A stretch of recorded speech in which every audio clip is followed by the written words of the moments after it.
Hello,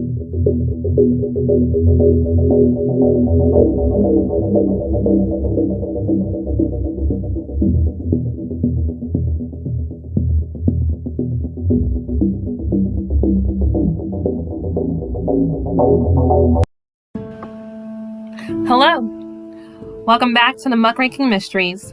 In this video, I'll be talking about the disappearance of award-winning journalist Austin Tice, who's been held hostage longer than any American journalist. His family in Texas has not given up on fighting for his return, and on August 14th of this year marked the 10th anniversary for Austin being held in captivity in the Syrian capital of Damascus. Austin Tice was working as a freelance journalist for CBS, The Washington Post, and McClatchy Company. In May of 2012, Austin was enrolled at Georgetown Law School, and the summer before his final year, he went to Syria as a freelance journalist. He wanted to gather information on the ongoing conflict there and how it impacted the average Syrian people.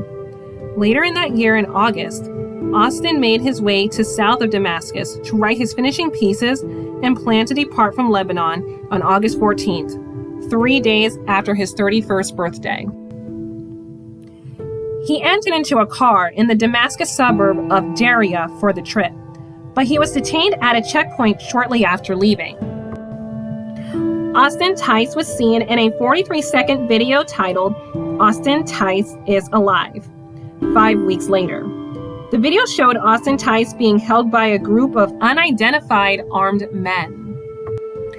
This video is all the information received from his abductors, and it's still believed that Austin is still alive.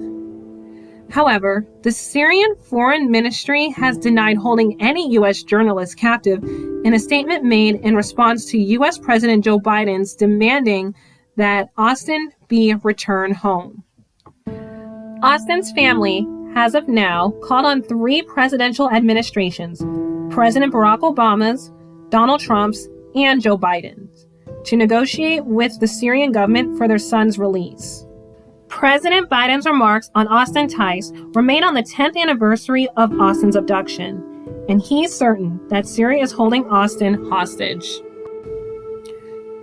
The Biden administration has had direct engagements with the Syrian government in an effort to secure the release of Austin. According to a source and a senior administration official, so far there has been a number of interactions that are not located in Damascus, but unfortunately have not garnered any progress.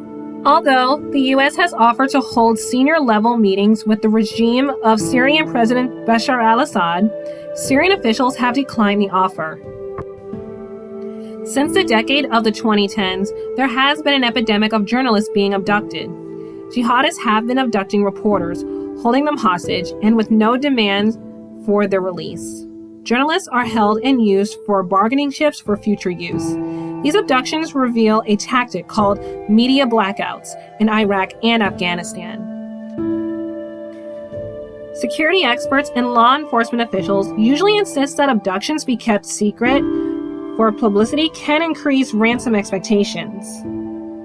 CNN reported that Austin was one of the first journalists to disappear after Syria's peaceful pro-democracy protests sparked by the Arab Spring uprisings, which were crushed by the Bashar al-Assad's government. The brutal Syrian civil war that followed has displaced nearly half of the pre-conflict population of 23 million and death upon hundreds of thousands. The Washington Post reported that the Syrian Foreign Ministry continued to deny Austin being held in their country's captivity, claiming U.S. President Biden's accusations of being invalid. The Assad regime has denied abducting Austin and claims to have no idea regarding his whereabouts since his disappearance.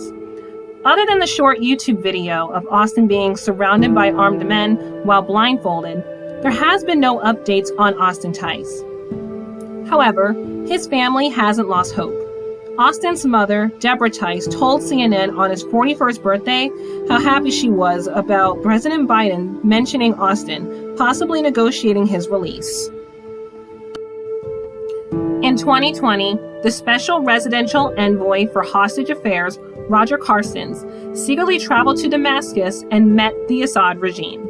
Then, earlier this year, he met with Abbas Ibrahim, a top Lebanese security official in Washington, to discuss U.S. citizens who are missing or detained in Syria. Ibrahim played a role in securing the release of American detainees in previous years. As of now, the family of Austin Tice's website has contact information for those who have any knowledge on Austin's whereabouts or well-being.